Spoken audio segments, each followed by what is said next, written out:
Kita kembali berdialog dan kami juga sesaat lagi akan kembali ke gedung Mahkamah Konstitusi untuk berdiskusi dengan tim kuasa hukum Jokowi JK yaitu Alexander Lai. Namun sebelum melanjutkan dialog, saya ajak Anda untuk melihat kejanggalan apa saja yang ada dalam gugatan Prabowo Hatta. Yang pertama adalah kesalahan penulisan nomor dan angka, kemudian pembuatan kalimat yang dinilai tidak efektif, kerancuan provinsi yang dimaksud seperti antara Sumatera Selatan atau Sumatera Barat dan Bengkulu atau Bangka Belitung. Tidak detail mengenai gugatan yang dimaksud dan undang-undang yang dilanggar, serta tidak detail menjabarkan apa yang dimaksud dengan terstruktur, sistematis, dan masif. Kalau menurut Pak Marwarar, selain kejanggalan-kejanggalan itu, apalagi kira-kira Pak? Ya, saya tidak bisa melihat lagi lebih detail, tetapi bagi saya dari awal di dalam angka 4 itu sudah terjadi ada yang tidak sinkron atau positanya itu adalah kehilangan dia suara itu hanya sekitar 2,7 juta, tetapi dia mendalilkan kemudian bahwa suaranya adalah 67 juta atau 50,20%, dan kemudian dengan angka itu yang tidak sinkron itu dia mau menyatakan bahwa perolehan suara Jokowi itu batal. Dan kemudian ya inilah tadi kontradiksi yang terjadi, bahwa dengan itu kemudian akan dilakukan diskualifikasi, tetapi juga meminta pemilihan umum tetap diulang. Nah, ini merupakan hal-hal yang kontradiktif kalau menurut saya, tetapi jelas bahwa kalau tadi dikatakan bahwa uraiannya tidak ada yang bisa secara detail seperti tuntutan daripada peraturan Mahkamah Konstitusi dan Undang-Undang Mahkamah Konstitusi, bagaimana suatu permohonan itu harus merumuskan atau menguraikan secara jelas posita itu untuk kemudian serasi dengan petitum, maka ini menjadi suatu persoalan yang nanti akan menjadi suatu fokus daripada para termohon dan pihak terkait ini. Ya. Tetapi tadi saya menarik juga bagi saya bahwa Pak Habibur Rahman tadi mengatakan bahwa dari pemeriksaan saksi-saksi itu cukup memuaskan, terutama dari Jatim. Tetapi tadi yang kita perhatikan bahwa saksi-saksi yang terakhir kita dengar itu semuanya adalah saksi-saksi DO2. Tetapi dia mengatakan ada problem dalam soal kuota, sehingga dia mengambil di level atas yang sebenarnya pihak-pihak mungkin sebagai tim pemenangan yang mendapat laporan dari bawah. Itu bisa diterima nggak Pak sebagai saksi dalam persidangan? Tetap saja itu merupakan suatu hal yang dalam kualifikasi hukum acara testimoni di auditu. Tetapi saya mengherankan juga di dalam hal seperti ini yang merupakan daerah yang luas di seluruh Indonesia, bahwa lawyer daripada para pemohon atau pasangan calon nomor 1 tidak memiliki teknik untuk bisa mendukung ini.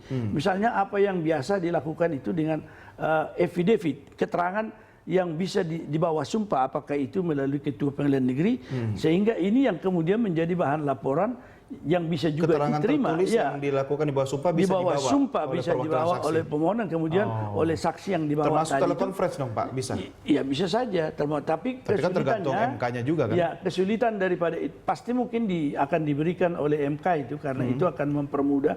Tetapi kesulitan di dalam pemeriksaan telekonferensi itu adalah bagaimana mengendalikan bahwa dia di bawah sumpah itu dia benar-benar dalam suasana suatu persidangan. Ini barangkali yang agak sulit bagi saya dalam pengalaman juga untuk menilai kebenaran material daripada keterangan. Mungkin bukan cuma berat bagi Bapak, tapi bagi hakim yang sedang bersidang sekarang juga lagi berat ini Pak. Makanya skorsnya harus agak panjang gitu.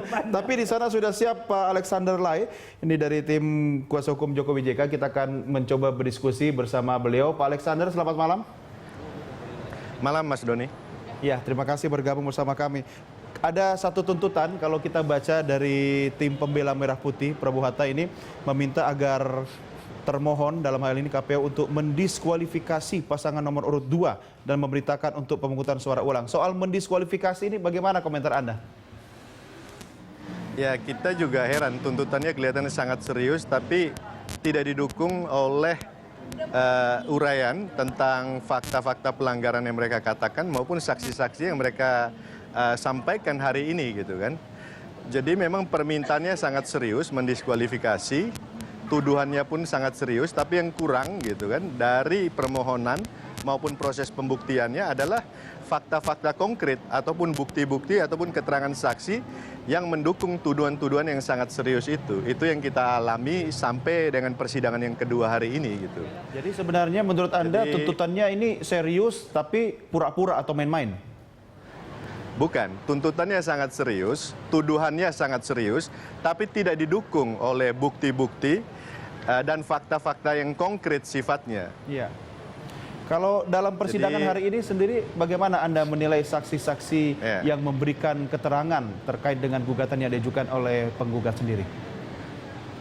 Seperti yang dikatakan oleh Pak Marwarar, kita juga surprise kalau saksi-saksi yang dari Jawa Tengah, karena hampir semuanya bicara tentang apa yang mereka dengarkan dari orang lain. Ya. Padahal keterangan saksi yang mempunyai kekuatan pembuktian yang kuat adalah saksi yang mendengar, mengalami sendiri maupun melihat sendiri pelanggaran-pelanggaran yang dituduhkan.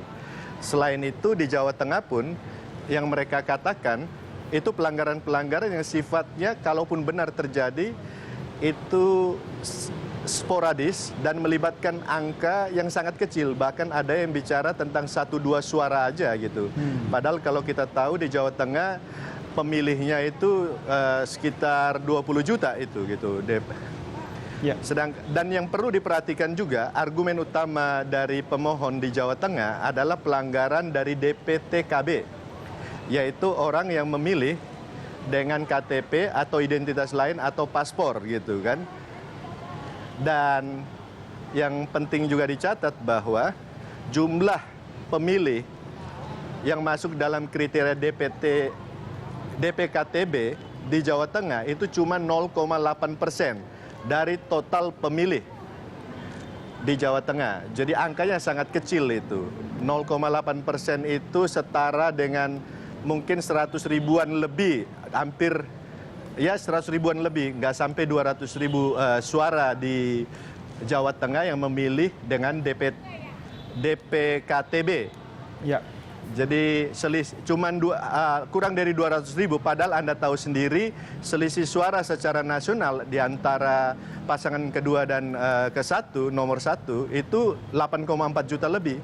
Bahkan perlu dicatat juga secara nasional, pemilih yang memilih di tanggal 9 Juli dan masuk kategori DPKTB itu angkanya cuma 2,9 juta secara nasional. 2,9 juta itu 2,16% dari pemilih yang kemarin berpartisipasi. Jadi ya, artinya Pak Alexander, kalau kita bicara angka-angka seperti yang Anda utarakan tadi, gugatan yang diajukan oleh tim Prabowo Hatta ini sebenarnya tidak perlu dikhawatirkan ya. Apakah ada antisipasi mungkin langkah-langkah yang dilakukan oleh Jokowi JK sendiri? Jadi gini, objek sengketa di MK itu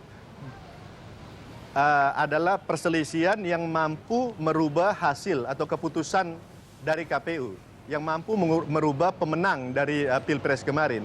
Kalau yang dipermasalahkan DPKTB dan angkanya cuma 2,9 juta secara nasional, itu jauh di bawah selisih angka di antara kedua pasang calon yang 8,4 juta. Nah, selain itu yang perlu dicatat dari DPKTB ini, tidak semua orang yang memilih dan masuk kategori DPKTB itu pasti salah aturan mainnya. Ada yang benar. Dan kalaupun ada yang salah secara administratif, itu belum tentu mereka semua memilih pasangan nomor 2. Itu bisa aja sebagian memilih pasangan nomor 1.